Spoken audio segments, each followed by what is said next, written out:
नमस्ते, मैं उज्ज्वला महाराष्ट्र पूना से। दोस्तों, आज हम हिबिस्कस के केयर के बारे में बात करेंगे, मतलब के गुड़हल के केयर के बारे में। ये तीनों पौधे वही है जो हमने रिपोर्ट किए थे और इनकी प्रूनिंग की थी। तो आज इनकी केयर कैसे करेंगे इसके बारे में बात करते हैं। गुड़हल को हिबिस्कस, चाइना रोज या फिर जास्वंद के नाम से भी पहचाना जाता है। गुलाब के बाद अगर कोई बहुत ज्यादा पसंदीदा फूल है तो वो गुड़हल का फूल होता है, क्योंकि इसमें बहुत सारी वैरायटी होती है। इसमें हाइब्रिड और देसी वैरायटी भी होती है। देसी में ज्यादातर लाल और सफेद रंग के फूल पाए जाते हैं, मगर हाइब्रिड में बहुत सारे रंग अवेलेबल होते हैं। साथ साथ पेटल में भी वैरायटी होती है और कभी कभी पत्तों में भी वैरायटी होती है। मैं आपको दिखाती हूँ। इस पौधे के पत्ते आप देखिए, बिल्कुल भी इसकी एजेस प्लेन वाली है, लेकिन ये जो पौधा है इसकी एजेस आप देख सकते हैं, इसमें डिजाइन बनी हुई है। तो पत्तों में भी इसकी वैरायटी पाई जाती है। आप जब भी पौधा रिपोर्ट करने वाले होते हैं नर्सरी से लाने के बाद, तो उसकी जड़ों को अच्छी तरह से धोइएगा। वो नर्सरी वाली मिट्टी अच्छे से निकलनी चाहिए, क्योंकि वो बहुत ही चिकनी होती है और बहुत हार्ड होती है, जो हम खाद देने के बाद में तो बहुत हार्ड बन जाती है और हमारी पौधे की जड़ों को ठीक से फर्टिलाइजर नहीं मिलता है। और वैसे जो नर्सरी वाले पौधे होते हैं वो ऐसे टोकरी में भी लगे होते हैं। तो ये टोकरी में अगर हमारे पौधे होंगे तो इसमें बहुत ज्यादा अच्छे से जड़ें बढ़ती नहीं है। तो इन टोकरियों को हटाना बहुत जरूरी होता है। ये टोकरियां हटा के ही आप हमारे पौधों को नए गमले में शिफ्ट कर सकते हैं, तो ये अच्छी ग्रोथ करेंगे। इन टोकरियों को जरूर हटाइएगा। इनको किस तरह से रिपोर्ट किया जाता है उसके बारे में हिबिस्कस के रिपोर्टिंग का वीडियो चैनल पर अवेलेबल है, आप उसे जरूर देखिएगा और उसे फॉलो करके इस पौधे को रिपोर्ट कीजिएगा। गुड़हल के पौधे को हमेशा मॉइस्ट मिट्टी पसंद होती है और इसीलिए हमें इसे हर रोज पानी देना पड़ता है। गर्मियों के दिनों में तो 2 बार भी हम पानी दे सकते हैं। अगर सर्दियों के दिनों में 1 दिन छोड़ के दिया तो भी चलेगा। अगर सर्दियां ज्यादा हो तो क्योंकि ऐसी हवा में पानी जल्दी सूख नहीं जाता, तो मिट्टी ठंडी और गीली हो जाने की वजह से जड़ों को फंगस हो सकती है। आपके यहाँ का वातावरण जैसा है उसको मद्देनजर रखते ही आप पानी का ध्यान रखिए। मिट्टी को मॉइस्ट रखने के लिए हिसाब से पानी दीजिए। पानी के बाद अब हम खाद की बात करेंगे। गुड़हल को सितंबर और फरवरी में बाकी पौधों की तरह ऊपर से मिट्टी 3 से 4 इंच तक हटाकर अच्छे से खाद दे और फिर से नई मिट्टी ऊपर से दबाकर डाल दे। बाकी अच्छे फूल आने के लिए तो हर 15 दिन में लिक्विड खाद और महीने में 1 बार कौन सा भी कंपोस्ट डाल सकते हैं। 1 मुट्ठी कंपोस्ट इसके 8 इंच के गमले के लिए काफी होता है, उतना ही डालिए। कंपोस्ट में अच्छे से सड़ा हुआ गोबर की खाद का इस्तेमाल भी आप कर सकते हैं, या फिर कोई भी किचन वेस्ट कंपोस्ट हो या फिर वर्मी कंपोस्ट हो आपके पास, उसका भी इस्तेमाल कर सकते हैं।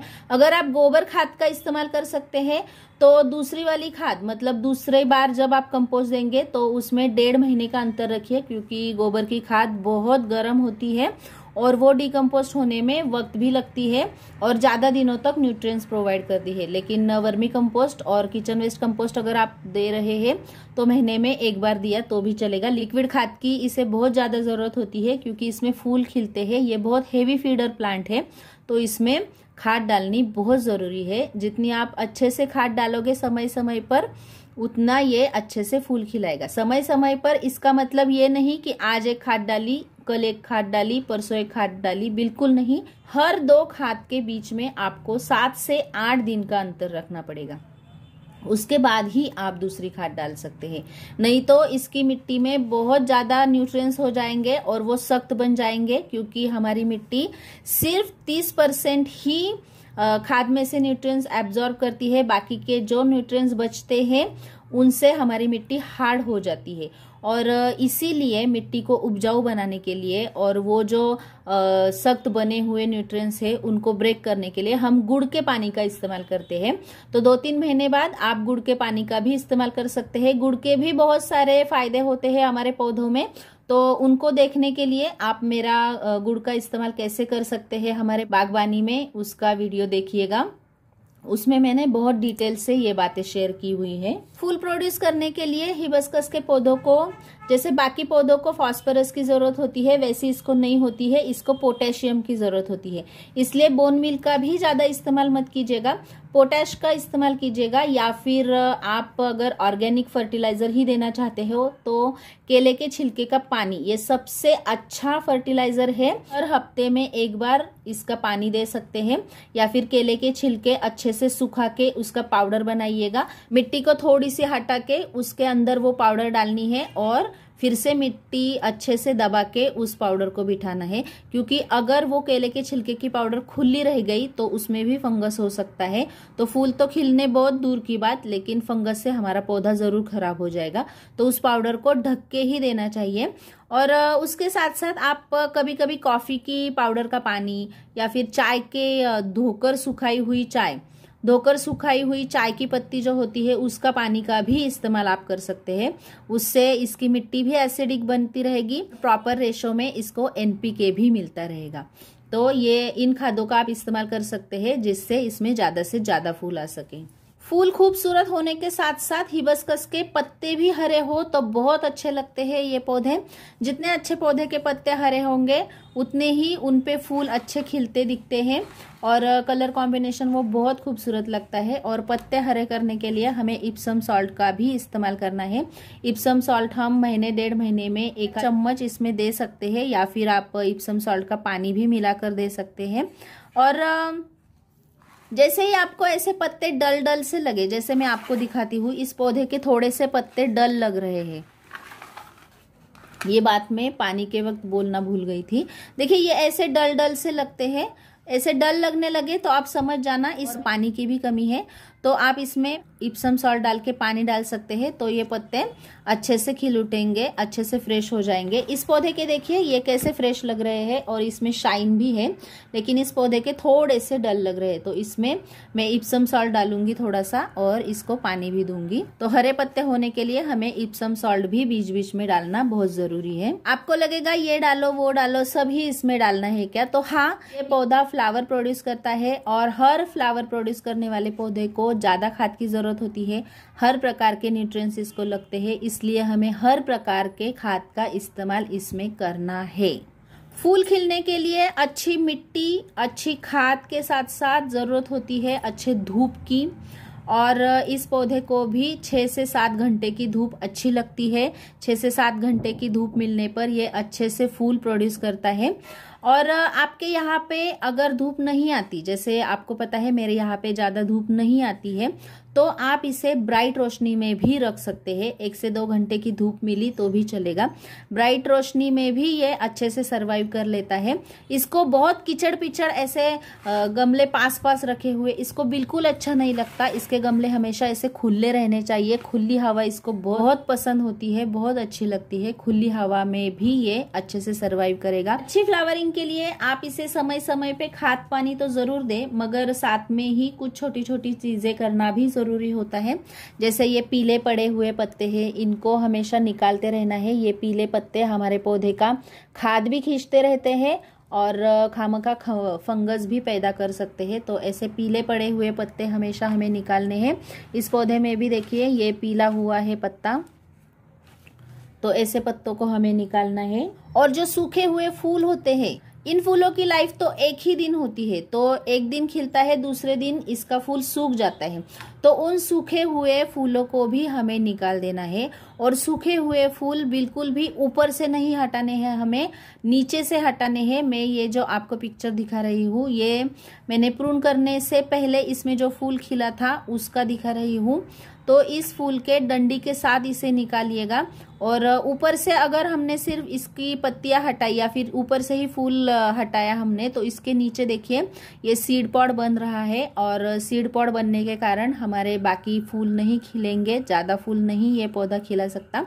इसलिए सूखे हुए फूलों को हमेशा हमें निकाल देना है। साथ में इसकी सॉफ्ट प्रूनिंग भी करनी जरूरी होती है। जैसे ही हम फूल निकालेंगे, सिर्फ ऊपर से नहीं निकालेंगे, ये तो मैंने बताया, लेकिन फूल के नीचे जो 2 पत्ते होते हैं उनको छोड़ के थोड़ा सा अंतर रख के इसको प्रून करना है। तो ऐसी अगर हमने बीच बीच में सॉफ्ट प्रूनिंग की तो ये पौधा और ब्रांचेस प्रोड्यूस करेगा, और जितनी नई ब्रांचेस होगी उतने ही ज्यादा फूल आएंगे, क्योंकि हर पौधा नई स्टेम पे ही फूल प्रोड्यूस करता है। तो ऐसी जितनी ब्रांचेस हम तैयार कर सकते हैं पौधे की, उतनी हमें करनी है। इसके लिए हमें बीच बीच में इसको सॉफ्ट प्रून करना है।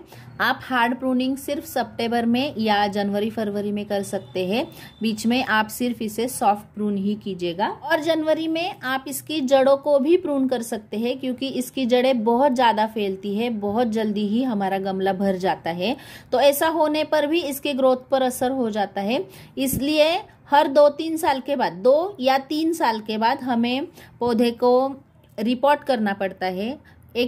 एक गमले से निकाल के दूसरे गमले में अगर आपको शिफ्ट करना है तो इससे एक साइज बड़ा गमला लीजिए, उसमें शिफ्ट कीजिए। या फिर आप इसी गमले में अगर अपने पौधे को रखना चाहते हैं तो उसकी जड़ों को प्रून कीजिएगा। प्रून मतलब उसकी जड़ों को, छोटी छोटी जड़ों को काट दीजिएगा, तो ये फिर से उस गमले में अच्छे से सेट होके अच्छे से ग्रोथ करेगा। तो इसकी जड़ों की भी प्रूनिंग हमें 2-3 साल में एक बार करनी है। गुड़हल को हमेशा व्हाइट बग, ब्लैक बग, चींटियां, इनका इन्फेक्शन बहुत जल्दी हो जाता है। इससे बचने के लिए इसे नीम ऑयल का स्प्रे जरूर करें। नीम ऑयल का स्प्रे कैसे करते हैं, कैसे बनाते हैं, इसके बारे में भी वीडियो है चैनल पर अवेलेबल, आप उसे जरूर देखिएगा। 1 लीटर पानी की बॉटल में 1 चम्मच नीम ऑयल और आधा चम्मच कोई भी सॉफ्ट लिक्विड सोप लेके उसका घोल का स्प्रे आप करेंगे। ये तो मैंने जनरल बात बताई है, इसकी डिटेल उस वीडियो में आपको जरूर मिलेगी। या फिर आप कोई भी दूसरा ऑर्गेनिक स्प्रे भी कर सकते हैं। बहुत सारे ऑर्गेनिक स्प्रे के वीडियो है चैनल पे, आप उन्हें भी फॉलो कीजिएगा। और जड़ों को फंगस ना लगे या फिर जड़ों से कोई भी इन्फेक्शन हमारे पौधे को ना हो, इसलिए आप समय समय पे इस पे नीम खली का प्रयोग जरूर कीजिएगा। कोई भी कंपोस्ट मिलाने के साथ साथ उसमें भी नीम खली डालिएगा। आप नीम खली की मल्चिंग भी कर सकते हैं या फिर प्याज की मल्चिंग भी कर सकते हैं। मल्चिंग से इसमें नमी भी बरकरार रहेगी, और जो प्याज होता है या नीम के पत्ते होते हैं या फिर नीम खली होती है, उससे हमारे जड़ों के पास कोई भी फंगस नहीं आएगी और मिट्टी के साथ साथ हमारे जड़ों को भी परेशानी नहीं होगी। तो इसको मल्चिंग भी जरूर कीजिएगा, नीम खली तो जरूर मिलाइएगा। और आखिरी बात मैं बताती हूँ, जैसे ही हमारे ये पौधे बड़े होते हैं उसके ये नीचे वाले पोर्शन में भी ऐसी स्टेम निकलने लगती है। इसके नीचे वाले पोर्शन में भी ऐसे छोटे छोटे फुटाव होने लगते हैं। तो कम से कम 6 इंच का पोर्शन हमें बिल्कुल खुला रखना है, क्योंकि ये जो होते हैं इनको फंगस बहुत ज्यादा जल्दी लग जाती है, क्योंकि ये मिट्टी के पास होते हैं। तो इनको भी हमें निकालना है, ये हमें बिल्कुल बढ़ने नहीं देने हैं। ये क्या करते हैं, जड़ें हमारी जो भी खाद एब्जॉर्ब करती है वो पहले इस स्टेम को मिलती है, तो ऊपर ऊपर थोड़ा कम खाना जाता है। तो इससे बचने के लिए भी हमें ऐसी ये छोटी छोटी ब्रांचेस जो होती है 6 इंच तक, उन्हें निकाल देना है, ताकि ऊपर तक हमारा पौधा खाना पहुंचा सके और ऊपर की ग्रोथ अच्छी हो, जिससे फूल अच्छे खिले।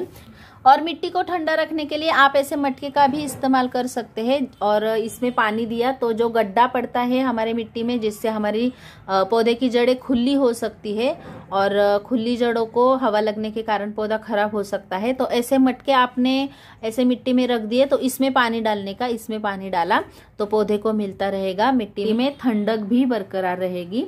तो इस तरह से अगर आपने गुड़हल का ख्याल रखा तो आपके यहाँ पे बहुत सारे फूल खिलेंगे।